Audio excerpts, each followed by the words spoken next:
Hello and good morning সবাইকে। দেখো সকাল সকাল আমি রেডি হয়ে চলে যাচ্ছি এখন বাড়িতে আজকে জন্মাষ্টমীর অনুষ্ঠান আছে, তো চলো দেখো আমি রেডি হয়েছি। কিন্তু এইখানটায় আগের দিন রাতে যেহেতু বৃষ্টি হয়েছিল সেহেতু রাস্তায় প্রচন্ড জল। দেখো গাইস কতটা জল, আর এই পুকুরটা তো পুরো টুকু হয়ে ভরেই গেছে। গাইস আমি এখন বাড়িতে চলে এসেছি, তো দেখো আমার আজকে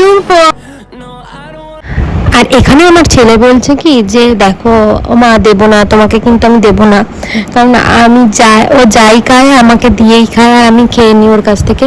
তো এখন বলছে দেবে না। আর এখানে দেখো আমি ড্রেস চেঞ্জ করে চলে এসেছি গোপালকে পরিষ্কার করতে, গোপালের অঙ্গরাজ করতে মেইনলি, কারণ আমি প্রতি বছর আগের দিন এসে গোপালের অঙ্গরাজ করাই। তো এখানে বাবা অলরেডি একটু পরিষ্কার করে রেখেই দিয়েছে, তারপরে আমি চলে এসেছি। আমার একটু খুঁতখুঁতা এই জিনিসগুলো, আমার একটুও রং লেগে থাকলে আমার একটুও ভালো লাগে না, তো ওই জন্য আমি দেখো গোপালকে আবার সুন্দর করে সাজানোর চেষ্টা করছি। অবশ্য আমি গোপালকে সাজানোর কে বলো, গোপাল নিজে যেরকম সাজতে চায় সেরকমই আমাদের হাত দিয়ে করিয়ে নেয়।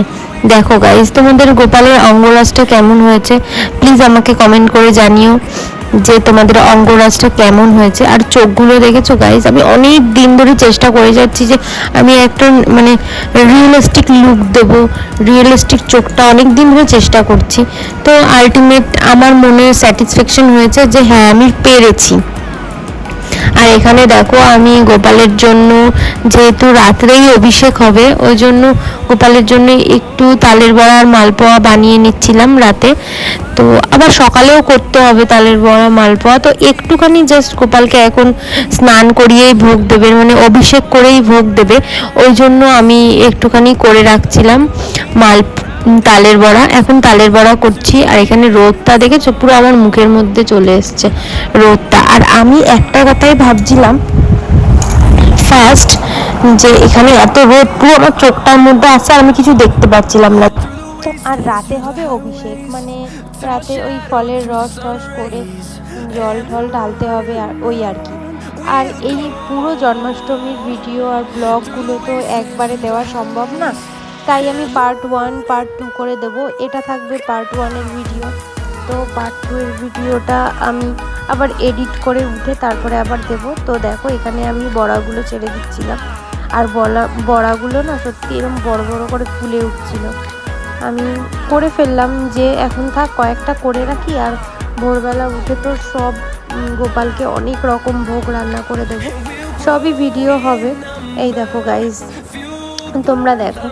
আর একটা কথা গাইজ, আমার বাড়ি ঘর কিন্তু ভাঙাচোরা, কেউ কিছু মনে করো না, কারণ এটা আমার বাপের বাড়ি, সেটা ভাঙাচোরা হোক বা বিচ্ছিরি হোক বা টিন খুলে যাক তাও আমার কোনো প্রবলেম নেই, কারণ ওটা আমার বাপের বাড়ি। তো এখানে দেখো এবার আমি মালপোয়া ভেজে নিচ্ছিলাম। তো মালপোয়াটা প্রথমবারেই এত সুন্দর হয়েছে, আমি ভাবিনি যে এত সুন্দর হবে, আর কালারটাও খুব সুন্দর এসেছিলো। তো সাইডগুলো দেখো ক্রিস্পি আর মাঝখানটা নরম, একদম আমার মনের মতো হয়েছে। তো তোমরা কে গোপালের জন্মাষ্টমীতে কে মালপোয়া আর তালের বড়া করেছো আর পারফেক্ট হয়েছে একবারেই, তো তারা আমাকে কমেন্ট করে জানাবে। আর এই দেখো গাইজ এখনও হচ্ছে মালপোয়া, এরপরে উঠে আমার তেল গরম করতে হবে, আরও নাড়ুটাও করতে হবে। সেটাই আমি এখন ভাবছি যে নাড়ুটা আমি পুরোটা করে রাখবো, নাড়ুটা পুরোটা করা হয়ে গেলে কালকে সকালে একটু তাড়াতাড়ি হয়ে যাবে।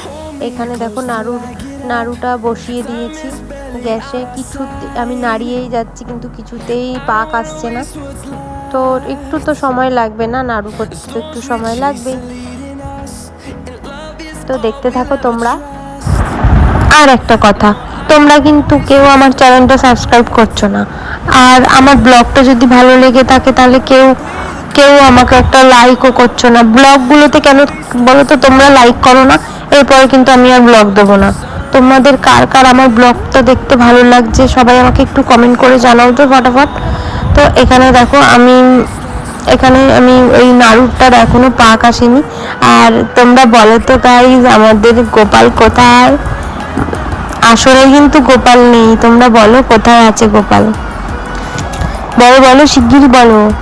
গোপাল আছে এখন ওই যে ফ্যানের হাওয়া খাচ্ছে, কারণ গোপালের খুব গরম লেগে গেছিল, তাই বলছিল আমাকে যে আমাকে ওখান থেকে নিচে নামা, আমি নিচে বসবো, আমি নিচে বসবো। আর এখানে দেখতে পাচ্ছ যে গোপালগুলো, ওরা গপুর জন্মদিনে এসেছিল বেড়াতে, আমাদের বাড়িতে ওরা সবাই বেড়াতে এসেছিল। তো এখন দেখো নাড়ুর পাকটা অলমোস্ট চলে এসছে, আর একটু হলেই নাড়ুর পাকটা চলে আসবে।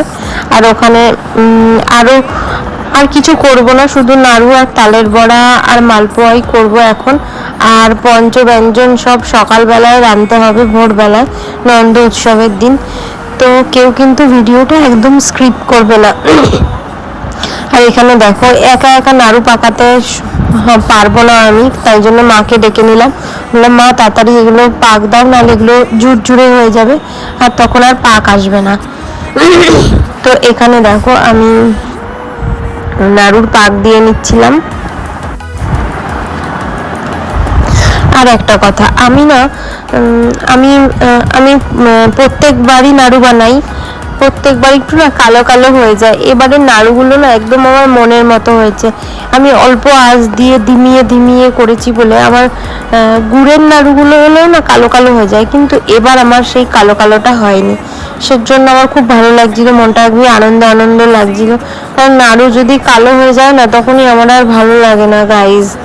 তো এখানে দেখো আমি নাড়ু নাড়ু আর ওগুলো হচ্ছে পাটিসাপটা করবো বলে আগে থেকে আমি লম্বা লম্বা করে রেখেছি, কারণ সকালবেলা না অত তাড়াহুড়োর মধ্যে এগুলো আর পাকানো যাবে না, তাই জন্য। আর সকালবেলা এই মানে এই নাড়ুর যেই কাইটা ছিল ওইটা যদি আমি রেখে দিতাম তাহলে ঝুরঝুরে হয়ে যেত।